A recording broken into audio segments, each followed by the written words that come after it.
अखिलेश यादव यहाँ पर हैं, उनके विषय में बड़े सारी टिप्पणियां उनसे संबोधित यहाँ वक्ताओं ने की है, लेकिन मैं उनसे इतना ही कहता हूं कि आप संघर्ष करिए, आप लड़िए, आपकी इस देश को भी जरूरत है, इस प्रदेश को भी जरूरत है।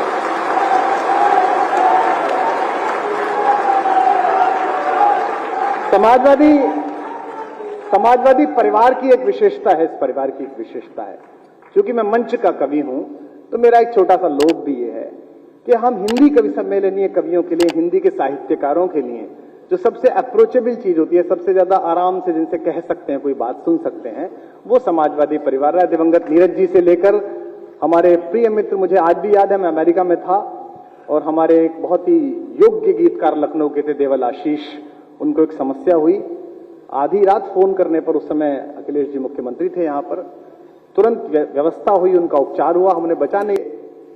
इस समय एक ऐसी स्थिति में है जहां थोड़े से ताप को कम हो जाना जरूरी है, गुस्से का थोड़ा कम हो जाना बहुत जरूरी है। और ये जो कुछ भी चल रहा है और जिससे भी मैं और आप चिंतित हैं, इस हॉल में बैठे हुए लोग, समाजवादियों से अलग अगर कुछ लोग बैठे हों तो उनको भी मैं विशेष रूप से कहना चाहता हूं, मंच पर भी है और नीचे भी अन्य पार्टियों के लोग बैठे हैं, इस मुल्क की मिट्टी की तासीर है कि ये नफरत का बीज ज्यादा दिन सहन नहीं करती, यहां मोहब्बत का बीज ही चलता है, यहां प्रेम का बीज ही चलता है। एक दूसरे की बात सुनी जाए, एक दूसरे की बात कही जाए, तुम ही तुम हो तो क्या तुम हो, हम ही हम है तो क्या हम है। ये जो संवाद हमारे यहां समाप्त हुआ है, इसकी चिंता करना ये भारत के गणतंत्र ने सिखाया है। प्रोफेसर साहब की पुस्तक में मैंने देखा, विशेष रूप से ये मुझे पर्ची दी गई है और ये चूंकि प्रमोद तिवारी जी के लेटर पैड पर है, उनकी छोटी सी पर्ची पर है, जिसमें कहा गया 4 लाइन भी सुना देना। मैं राजनीति से बाहर आया हूं, पर इतना मूर्ख भी नहीं हूं कि बिना पेमेंट कुछ करूं।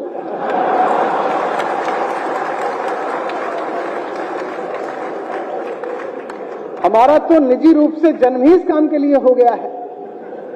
2010 से 2014 तक इनकी पार्टी के खिलाफ लड़ते रहे, उसके बाद दूसरे आ गए, उनके खिलाफ लड़ते रहे।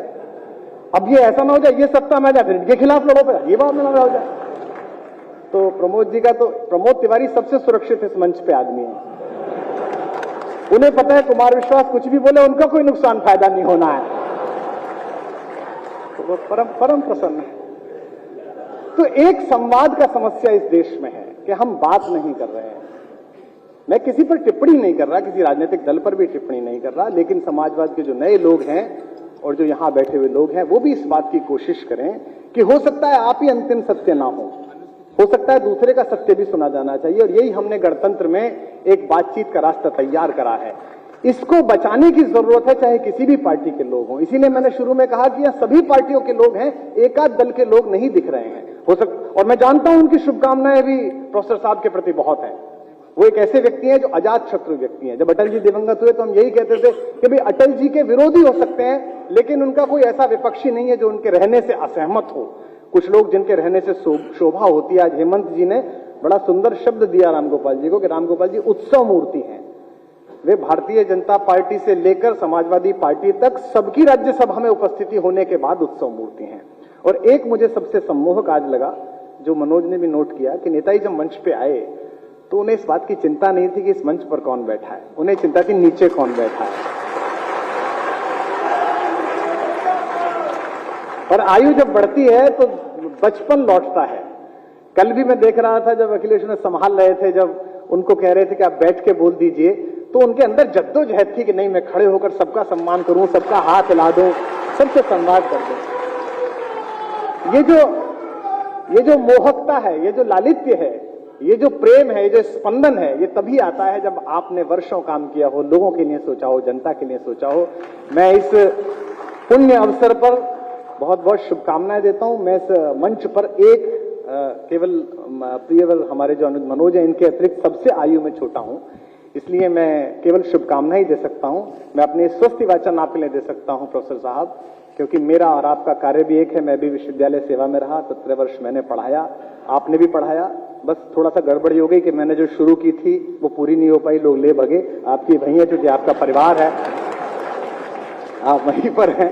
तो और प्रोफेसर साहब कविताओं में भी रुचि रखते हैं, और सबसे अच्छी बात है कि हम उनसे कह लेते हैं।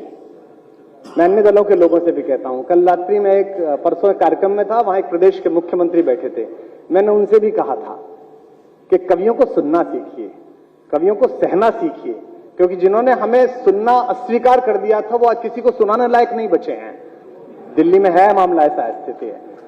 तो सुनना सीखिए ताकि लोग आप, कई बार सत्ता अहंकार देती है, सत्ता आपको गुरूर देती है, जब आप इससे नीचे उतरते हैं तब आपको पता चलता है। छत्तीसगढ़ में मैं एक मंत्री महोदय के साथ यात्रा कर रहा था चुनाव से 2 महीने पहले, तो मुझसे बोले कि क्या हाल है, तो मैंने कहा जमीन हिल रही है, नहीं जीतेंगे। उन्होंने मानी नहीं, चूंकि हवा में थे वो। थोड़े दिन बाद सचमुच हिल गई और फिर नीचे आ गए।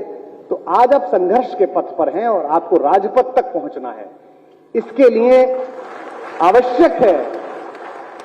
आवश्यक है कि आप इस मंच पर बैठे हुए जो 4 महत्वपूर्ण लोग हैं, इनमें आपके पास कविवर उदय प्रताप जी जैसी चिंतना होनी चाहिए, आपके पास मुलायम सिंह यादव जी जैसा संघर्ष होना चाहिए, आपके पास प्रोफेसर राम गोपाल जी जैसी योजना होनी चाहिए और आपके पास अखिलेश यादव जैसा उत्साह होना चाहिए, तब जाकर आप तो मेरी शुभकामनाएं प्रोफेसर साहब को हैं। मुझे कहा गया है कि मैं लाइनें सुना दूं और ये प्रमोद तिवारी जी का आदेश है, और ये कांग्रेसी लोग हैं, ये मान अपमान भूलते नहीं है, मुझे पता है। और कुछ पता नहीं है इस देश में किस दिन क्या हो जाए, और हमको तो बिना पार्टी के जीना है अभी, तो इसलिए इनकी बात मान लेनी चाहिए। और वैसे भी बेचारे ये और हम 2 ही ब्राह्मण है, कौन सुन रहा है हमारी, तो हम एक दूसरे की सुन लेते हैं थोड़ा सा, ऐसा भी है। निवेदन करता। हाँ, अब ये है हमारा छोटा भाई, ये भी मौजूद है। तू तो अब समाजवादी हो गया है पूरा पक्का वाला। प्रोफेसर साहब ने 75 वर्ष बिताए हैं। मैं एक छोटा सा गीत आपको सुना देता हूं। जब आप सार्वजनिक जीवन में होते हैं, जब आप राजनीतिक जीवन में होते हैं, तो जो लोग आपको मिलते हैं उनके विषय में आपको पता नहीं होता है कि ये शत्रु हैं या मित्र हैं। इसमें कई बार धोखा खा जाते हैं। मैं भोगा हुआ बता रहा हूं, मुझे भी नहीं पता था। तो आपको पता नहीं चलता है कि लोगों का रास्ता क्या है, लोग आपको प्रयोग कर रहे हैं या आप उन्हें प्रयोग कर रहे हैं। धीमे धीमे राजनीति सिखाती है, अनुभव सिखाता। तो मैंने एक गीत लिखा था उस अनुभव पर, छोटा सा गीत है, सुन लीजिए। अवसर नहीं है लेकिन इच्छा है, सबका मन है, तो मैं प्रोफेसर साहब आपके लिए विशेष रूप से सुना देता हूं, सुनेगा। और ये उनके तो जीवन का सार है, प्रोफेसर राम गोपाल जी के, और हमारे जो युवा नेता हैं अखिलेश जी, उनके काम आएगा ये। कि इतनी रंग बिरंगी ही दुनिया, इतनी रंग बिरंगी ही दुनिया 2 आंखों में कैसे आए। इतनी रंग बिरंगी ही दुनिया 2 आंखों में कैसे आए। हमसे पूछो इतने अनुभव एक कंठ से कैसे गाए। इतनी रंग बिरंगी, तालियां ही पेमेंट हैं, ध्यान रखिएगा। इतनी रंग बिरंगी ही दुनिया 2। हमारे गुरु डॉक्टर कुंवर बेचैन साहब दिवंगत हो गए कोरोना में, उनका एक शेर था, मैं फिर वहीं लौट आया। मुझे उस दृश्य ने बड़ा अभिभूत किया, कल भी अभिभूत किया, जब नेताजी जनता से कह रहे थे कि आप मनाओ बर्थडे, मैं आपकी बर्थडे में आऊंगा। बड़प्पन पदों से नहीं होता, बड़प्पन अंदर होता है। कुंवर जी का शेर है कि मैं कई बड़े लोगों की नीचाई से वाकिफ हूं, और मैं तो हूं ही। मैं कई बड़े लोगों की नीचाई से वाकिफ हूं। बहुत मुश्किल है दुनिया में बड़े होकर बड़ा होना। तब कह रहा हूं कि इतनी रंग बिरंगी ही दुनिया। सुनिएगा बंद, एक एक पंक्ति पर आपको एक चेहरा याद आएगा, पार्टी में काम करता हुआ, सदन में काम करता हुआ, इधर से उधर दूसरे दलों में आता जाता। अगर याद आए तो वह करना। इतनी रंग बिरंगी ही दुनिया, ऐसे उजले लोग मिले, ऐसे उजले लोग मिले जो अंदर से बेहद काले थे। ऐसे उजले लोग मिले जो अंदर से बेहद काले थे। ऐसे चतुर मिले जो मन से सहज सरल भोले भाले थे। ऐसे चतुर मिले जो मन से सहज सरल भोले भाले थे। ऐसे धनी मिले जो कंगालों से भी ज्यादा रीते थे। ऐसे धनी मिले जो, अभी ये चुनाव चल रहा है, आपको धन का संकट है, अभी सत्ता आ जाए, धन का संकट, आप देखना क्या स्थिति हो जाएगी। ये ऐसे धनी मिले जो कंगालों से भी ज्यादा रीते थे, ऐसे मिले फकीर जो सोने के घट में पानी पीते थे। ऐसे मिले फकीर जो सोने के घट में पानी पीते थे। इस पंक्ति का सौंदर्य समझें। आप तो कवि सम्मेलनों के श्रोता रहे हैं, उदय प्रताप जी के कारण, नेताजी के कारण, अखिलेश जी के कारण आपने बहुत कवि सम्मेलन सुने, तो इसका सार समझे और मुझे दाद दें। ऐसे मिले फकीर जो सोने के घट में पानी पीते थे, मिले पराएपन से अपने, मिले पराएपन से अपने, अपनेपन से मिले पराए। हमसे पूछो इतने अनुभव एक कंठ से कैसे गाए, इतनी रंग बिरंगी ही दुनिया। आखिरी बंद सुनिए, अंबिका जी और हमारे माँ, इनके में बलिया गया था तो एक कभी धोखे में आ गया, उसने कहा गया कि अंबिका के निमंत्रण पर जाना है तो आदमी निकला है यहां पर। हमसे पूछो इतने अनुभव एक कंठ से कैसे। अब ये समझिएगा मैं कहां बोल रहा हूं, बोलूंगा नहीं, आप समझिए कि जिनको जगत विजेता समझा। टीवी के चैनल की बहसों में नहीं देश जीता जाता, देश जीता है, लोगों में जीता जाता है। इस दांत घिसने के लिए अनुराग बहुत हैं, रोज शाम का यही कार्यक्रम में लोगों का हमने भी किया 4-5 वर्षीय कि विजेता समझा नहीं लेने चाहिए, लेकिन चेहरे आपके सामने आएंगे। जिनको जगत विजेता समझा मन के द्वारे हारे निकले, जिनको जगत विजेता समझा निकले, जो हारे हारे लगते थे अंदर से ध्रुव तारे निकले, जो हारे हारे अंदर से ध्रुव तारे निकले।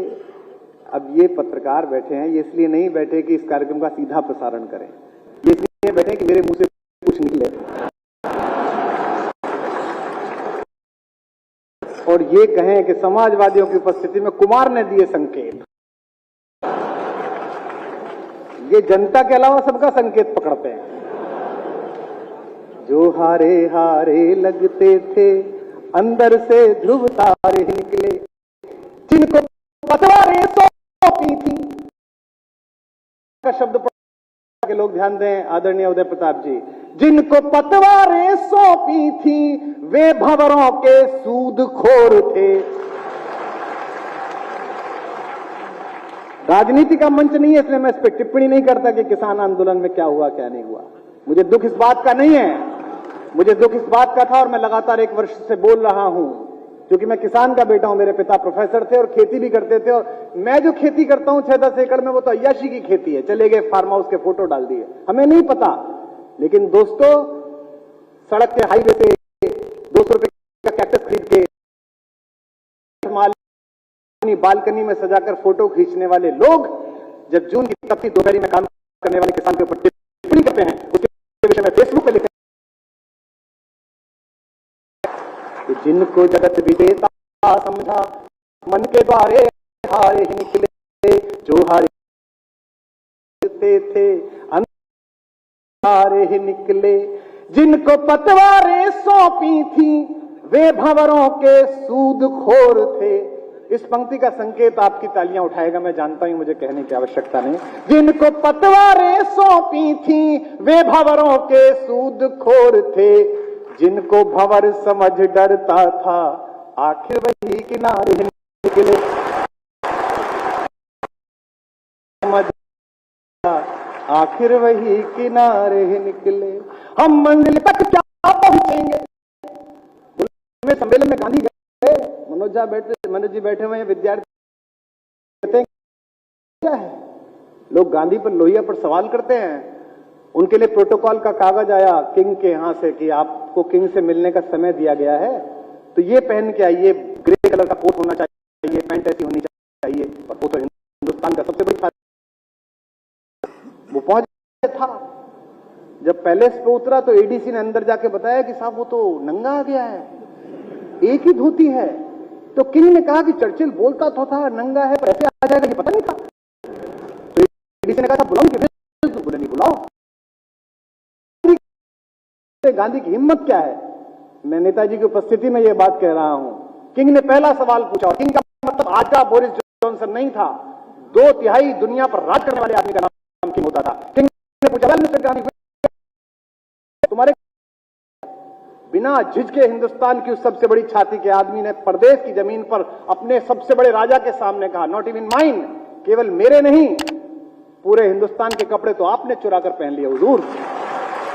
इसे गांधी की ताकत कहते हैं। जिनको भंवर समझ डरता था, आखिर आपके चाचा की प्रशंसा के लिए किसी के दादा को गाली देना कहां तक संभव है यार। आप चाचा की तारीफ करो। आप जिनको भंवर समझ डरता था, आखिर वही किनारे ही निकले।